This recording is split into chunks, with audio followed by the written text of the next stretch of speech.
Across all four of the Vault Hunters, there are a ton of different ways to play Borderlands 4. From Vex's broken crit build right now, all the way to Rafa's never used blue build. You can have fun with so many unique builds in this game.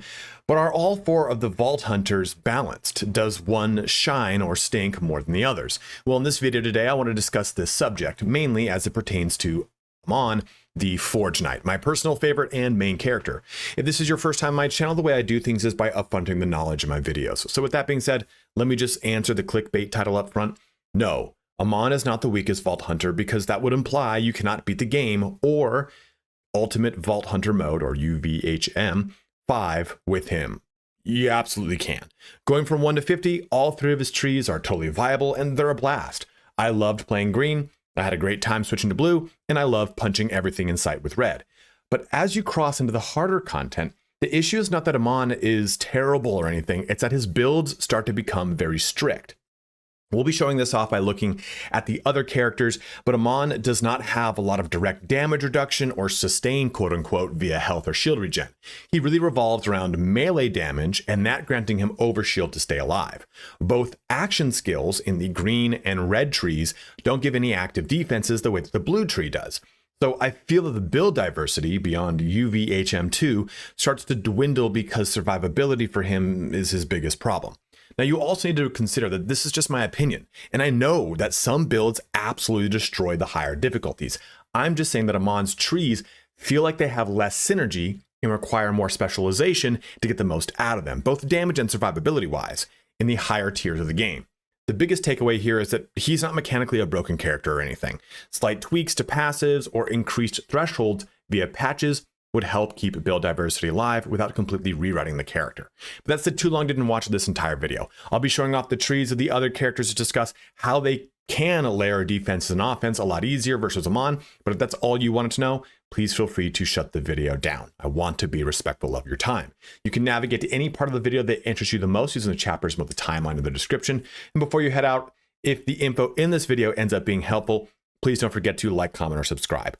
Lastly, I stream every Tuesday, Thursday, and Saturday, so head on over to Twitch, linked below, to win in the giveaways and other events that we do. Let's get started on, is Amon the weakest Vault Hunter in Borderlands 4? So to start this off, we're going to take a look at Amon's trees to discuss how things are. And I'm going to give you an unsolicited webcam because you didn't ask for that, but here it is in this video.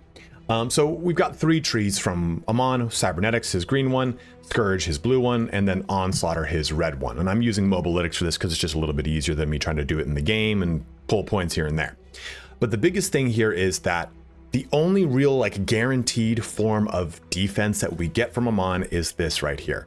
Amon gains overshield whenever he deals melee damage. Now, yes, I'm going to go into other ways that you can get defense under the character, and that is for sure a thing. But my point is that the requirement to get to this is only 15 points in total, right? I would put 5 here, and 5 here, and 5 here.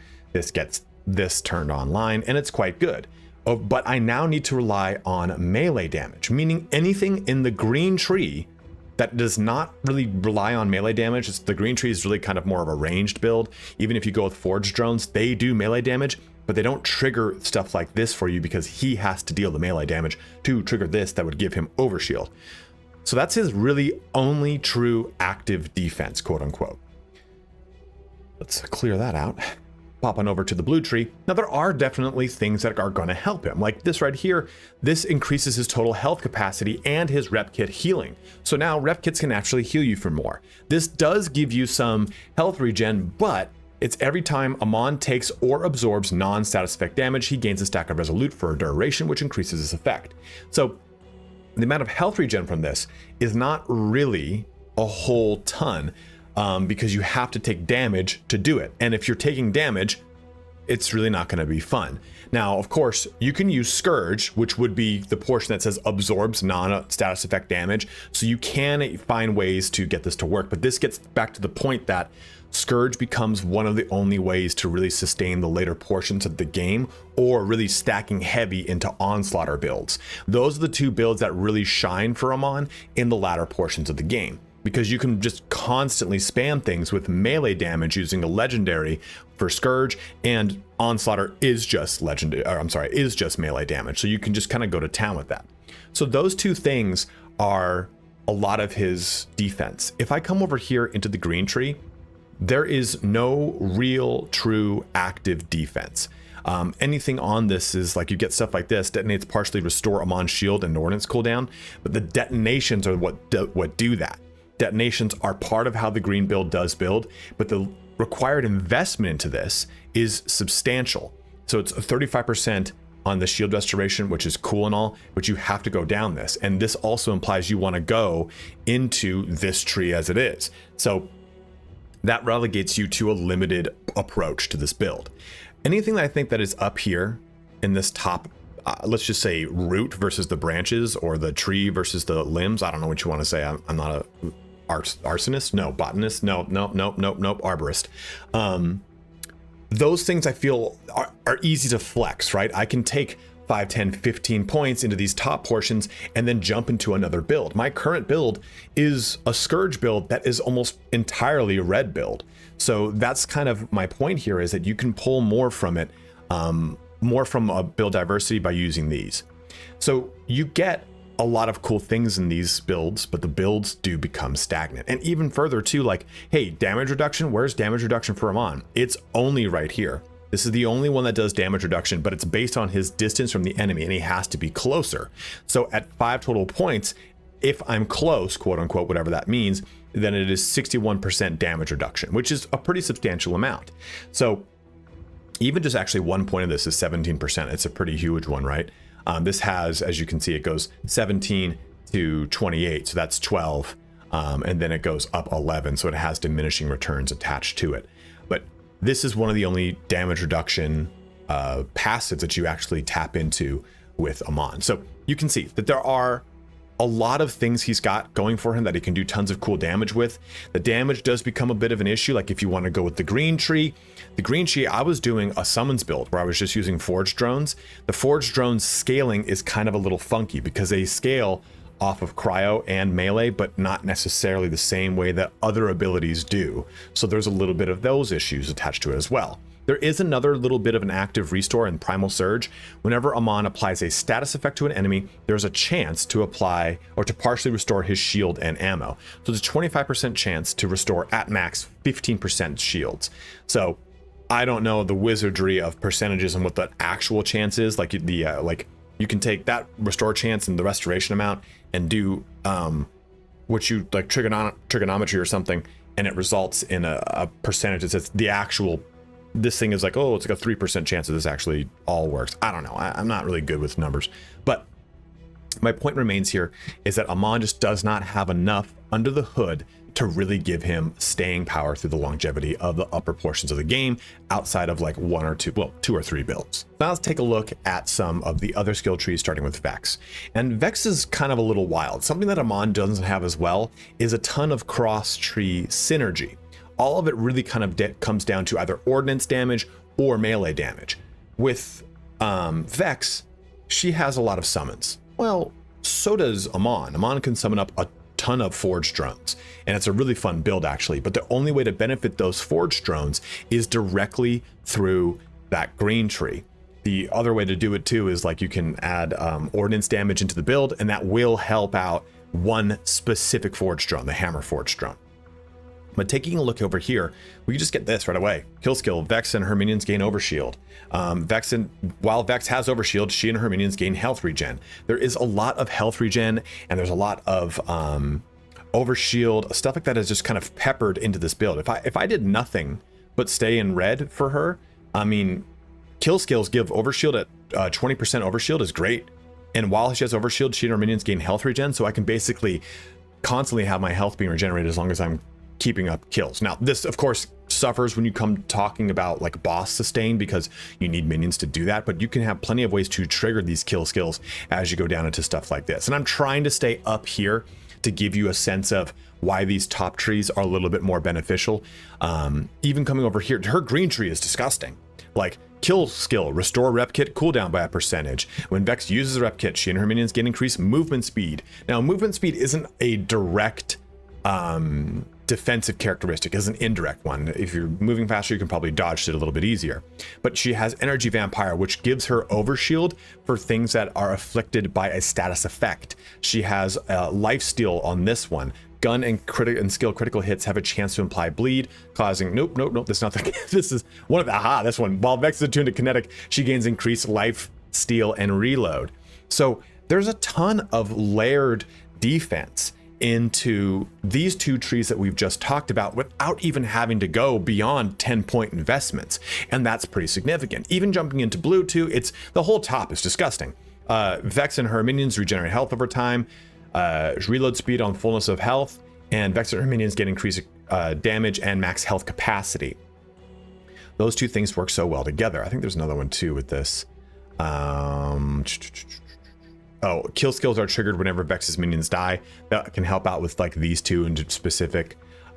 So she has just so many more ways to trigger additional health. And I've damage reductions down here somewhere, and in all three of these trees, I think. I can't remember off the top of my head, but that just shows you at the top, there's a lot more health regen, there's a lot more overshield production. I could go heavy into blue and still take, you know, what was that overshield one? Was it red? Yeah, I could still go heavy into blue and do this, because that implies our kill skill, Vex and her minions gain overshield. It's not just simply for going down the red tree, which is Trouble, her singular pet. I could get it for my Reapers or my Specters, which are in the blue tree. And vice versa, this whole tree can benefit the majority of Trouble because minion is a generic term. Unless it specifically says Trouble, it will only benefit Trouble. Again, that's another thing, how a lot of Amon's trees are very singular in their approach to what they benefit. Now, Rafa is also another build that is quite interesting, right? Because he has the Overdrive capability. If you don't know what that is, basically every time he uses an action skill, he enters Overdrive. And if you look at the skill tree, anything that has basically that little symbol, that little, I don't even know, that little kind of like window looking symbol here, more often than not, sometimes it's over here on the other ones that don't actually have it, but that means it's an Overdrive skill. Meaning that when you trigger Overdrive, it turns on as well. Overdrive increases his movement speed and his damage. We talked about how movement speed is an indirect form of defense, but having more damage is also huge. And you can just go crazy with this with Rafa because he can bleed into a lot of different trees. I think of all of the characters, Rafa has the most cross tree synergy because every single tree has Overdrive skills that can benefit him. But if I look over here, a portion of Rafa's max health capacity is converted to max shield. You can make a crazy kind of shield build with him. Also too, he gets, where's this other one for the, he had another one for, whenever Rafa's shields break, he instantly gains a portion of the max shield capacity as overshield. That's a 50% bonus into it with, you know, 15-point investment down here. Killing an enemy can freeze Overdrive's duration so that it can last for longer. You basically get so much additional like altered carbon here. Whenever I kill someone with arc knives, which is the ability I would use in green, it restores a portion of my max health. So that's huge. Going over here, we get killing an enemy restores shields based on Rafa's max shield capacity. Rafa deals increased damage from all sources. Oh no, that's the full of Rafa shields. This is what I was talking about with the crazy shield one. Overdrive skill, Rafa gains increased shield recharge rate and improved shield regen delay while Overdrive is active. Whenever Rafa activates an action skill, restore a portion of his max shield capacity. So you can see that I haven't even gotten barely into red. Red is also like a super strong tree. I think of a lot of the other characters, it's one of the strongest single trees, I would argue. Coming over here into blue, where is this one? There's one for immediately going into Overdrive, regenerates his thing. Activating an action skill, whoops, grants health regen. So there's just a lot of, one of them too is there's the damage reduction one. But basically whenever he goes into Overdrive, he has damage reduction. And that is also just absolutely huge. Having access to all of these things that Overdrive already grants him is huge. And then having it also like, okay, gained increased duration, wherever there is one, here it is. Rafa gains increased damage reduction while Overdrive is active, up to 34%. And all you need to do to get that is put 5 or 15 points into red, then go crazy with the rest of the other trees if you want to. And I already said 15 points from a lot of really good skills. Like you could go with the shield recharge rate. You could then go with the Action skill restores a portion of his max shields, and then this. So he gets damage reduction and shield out the ass before I even jump into the 2 other trees, or just go deeper into this tree, whatever it is. So Rafa is another good example of a lot of cross-tree synergy and a lot of really great active defense with a very minimal amount of investment. And the last skill tree to talk about is Harlowe. And if you're watching the video up to this point, you can tell that I went to the barbershop and got my beard trimmed. So it's going to be a little weird for continuity's sake. But looking at Harlowe's tree, you get something kind of akin to Amon. Well, at least something that's a little bit more kind of in that same breath. But you just have to remember, looking at the green tree, you're going to see stuff like this. Max shield capacity increase. Stuff over here like deals bonus damage with guns, melee, and attacks while she has overshield. And this is increased overshield capacity. This is reload speed. So a lot of her stuff seems like, oh, she doesn't get any actual active benefits. But all these things benefit entangling things, because the biggest thing she has going for her is the way Flux Generator works is allies inside the energy field gain overshield. So this is basically overshield on demand for her. So this green tree doesn't have a ton of defensive stuff in it. It just has a lot of overshield on top of the overshield that the green tree action skill gives her. And looking too into the red tree, we get even more max shield charge that can just synergize back into this. Or whenever Harlowe's shield breaks, she deals radiation damage. Now, again, a lot of these things are present in Amon's builds, but they usually require you to jump down into this bottom region, which brings me to our blue tree. Now, the blue tree is a lot like what we have with Amon. There's not a lot of direct benefit outside of this guy right here. Whenever Harlowe entangles an enemy, she gains health regeneration, and you can use this. Whenever Harlowe kills an entangled enemy, automatically entangle another one. So it's just constant health regen. But as you come down into stuff like this, you get the life steal. One of these is DR somewhere, and I can't remember which one of these it is. But she has kind of something a little bit similar to the way that Amon's builds are. But I would argue, though, that Harlowe is the only true support class, or a support vault hunter of them all, because she can go into here and is Perpetual Engine? No, it's Nuclear Winter. No, I'm sorry, I was thinking of Capstone. Potential Transference to just bring people back to life, to heal people. Which one is the one that has, the Halo sidekicks that go and help out with gun damage, reload speed, and everything? I think there's another one here in blue that does the same, that helps out or something like that. Maybe it's Peer Review. Spawns a homing rejuvenating projectile that targets Harlowe or her allies once the enemy is slammed, killed, or killed in stasis. The rejuvenating projectile grants decreased action skill duration and increased action skill cooldown rate. And if the target is in fight for your life, they immediately gain second wind as if they killed an enemy. So you can see that even though that her passives aren't directly maybe built towards sustain, her actives, the augments, and the capstones typically are, except for her red tree, which is focused more on direct damage. So, and even then, going through this, if you're going to go into the red tree, you're probably going to focus on the red tree because of how it works. But you come through here, whenever Harlowe kills an enemy with a skill, restore a portion of her shield capacity, drain her shield amp in her next unstable energy pocket. There is a lot of stuff in here that at least kind of plays along to some kind of sustain. Harlowe is the weakest case here against Amon, as you can see. So we've gone through all 4 of these trees. We've talked about these, the kind of sustain that you get from the different variations, but what about the damage? And we're not going to go through every single tree now. Again, I just wanted to bring this back together to talk about the way that the damage scales for Amon. Almost everything. So let's take a look over here. We'll do Crucible. Crucible does incendiary melee damage. So it's going to scale off of melee. Or you can detonate and stuff like that. And the Forge drones are all melee, but they have their own scaling methodology, except for the hammer one, which will then do ordnance damage on ordnance scaling. So it's weird that melee damage won't scale the drones, but if you get ordained hammer, it does scale the ordnance damage does scale the hammer. I'm sorry, I misspoke there. Melee damage will scale the drones, but not in the same way that it apparently helps out Amon. It's at a different scaling rate or something of the sort. So we have melee, we have ordnance damage, and we come over here to Scourge, we have cryo ordnance. This is incendiary melee. And that's kind of it. We really don't do generic benefits to our bonuses for Amon. We have this for, where is it? This one for incendiary damage, this one for cryo damage, and this one for generic elemental damage. A lot of the benefits to the increased damage intervals for Amon are kind of pinned to incendiary, cryo, ordnance, or melee. They're not generic. There are gun damaged ones in here, so don't get me wrong.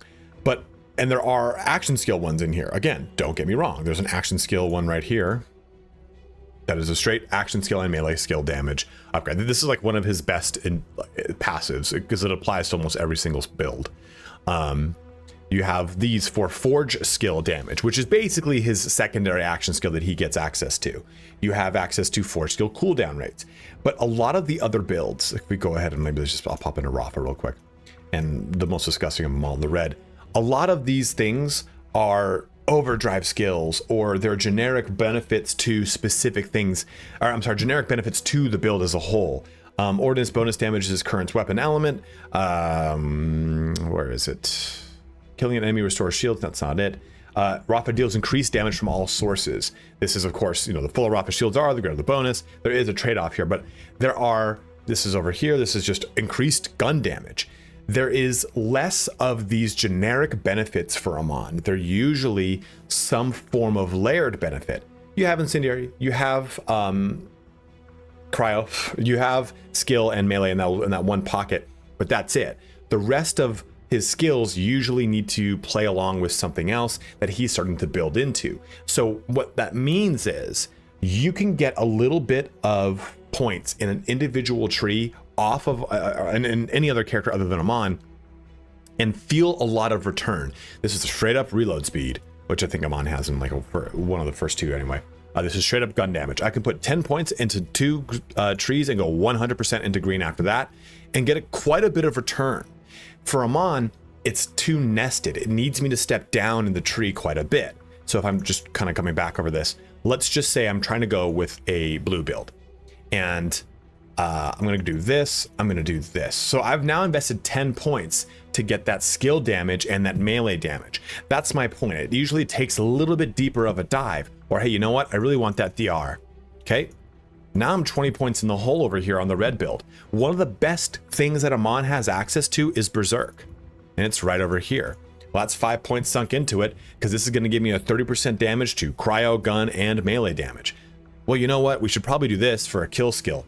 Well, we should probably want to get my touches death. So now it's not just a kill skill. So let's pop 2 points into that. So now we've put 28 points into this tree to get some of the strongest things that Amon has access to that benefits all of his builds. And then from there, you have to determine what build, because I think in my exact build, it's like this. Yeah, I think it's literally just this.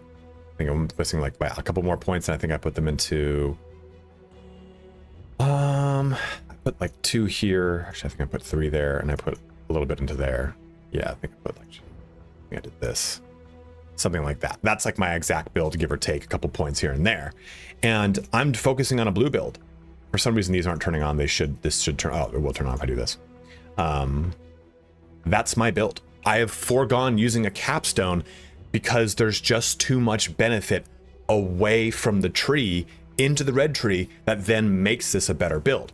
Now, albeit I'm using a legendary mod that makes it so Scourge will scale off both ordnance and melee damage, so there's those things to consider. I've deliberately made this conscious decision and eschewed my capstones, which typically don't do any benefit to the build, for things that do. But that's my point. You have to sacrifice a lot in Amon's builds to either give yourself more damage that your tree doesn't have access to, or give yourself more defensive capabilities that, again, your tree doesn't have access to. If I'm trying to do, let's just scrub this all out again real quick and go into green. Yeah, let's just go all the way back to there because I want that overshield, specifically that overshield, and go into green and try to do some sort of like pigeonholed summoning build. How many points do I have? Yeah, just enough. 5 into that there. There it is. Like, that's what I would have to do. and I'm focusing entirely on my summons doing the damage, and I'm trying to scale all the melee and everything I can, increased overshield, everything like that, it almost requires like a 15-point lock into red before I jump into other abilities. So that's my point. That's the most long-winded point about this entire video, is that there's too much requirement in other trees for Amon to feel strong with a lot of build diversity. I'm saying that his blue and his red trees are so strong that it kind of outweighs the green to the point where you just become a variation of blue, red, red, blue, or mono blue, mono red. And even then, I think I'm talking about Magic the Gathering, dude, a Boros deck. But my point remains that I find that I lose a lot of build diversity the higher I go with Amon. And you can let me know in the comment section below. Have you felt that Amon has been strong from level 1 to Epic Vault Hunter, Vault Time USA, whatever it is, 5, no problem, and you just kind of have a random build? And I have had too. I haven't looked up any builds deliberately for Amon. I wanted my builds to feel like they were my creations rather than just me getting a bunch of feedback from looking at other people's builds and making basically another cookie cutter build. So that could be a me problem right there, right? Like, it's a skill issue, and I just need to look up these things that everyone's saying to do these things. But I think that half the fun of a game, especially an action RPG, is making your own build. And if builds aren't like good and at least baseline viable across the board in all 3 trees, I think there needs to be a little bit of tweaking. Not a whole ton, but just enough to make it so that, hey, there is some form of defensive capability in green that is reliable and good. There is some kind of defensive capability in blue that is, again, reliable and good. I mean, the health regen's there and the increased health capacity is there. I mean, there a little bit of tweaks here can change all this. And that's really the long and short of it too, right? Nothing here is completely broken. You can still be completely serviceable and fine until Vault Hunter probably 2 or 3. And then you're going to go, well, I need to tighten this up. I need to make sure I'm not wasting any points here and there, versus I think a lot of the other classes can get away with it. But as always, guys, thank you so much for watching here today. Go ahead and let me know in the comment section below how you are faring with Amon. He is, again, my favorite character, so don't take this as he's terrible, don't play him. Clearly, I'm enjoying the shit out of him. But let me know some feedback on ways that you are approaching it that maybe other people can take advantage of if they are struggling with him as well. But again, as always, thank you so much for watching here today. Have a good one and take care.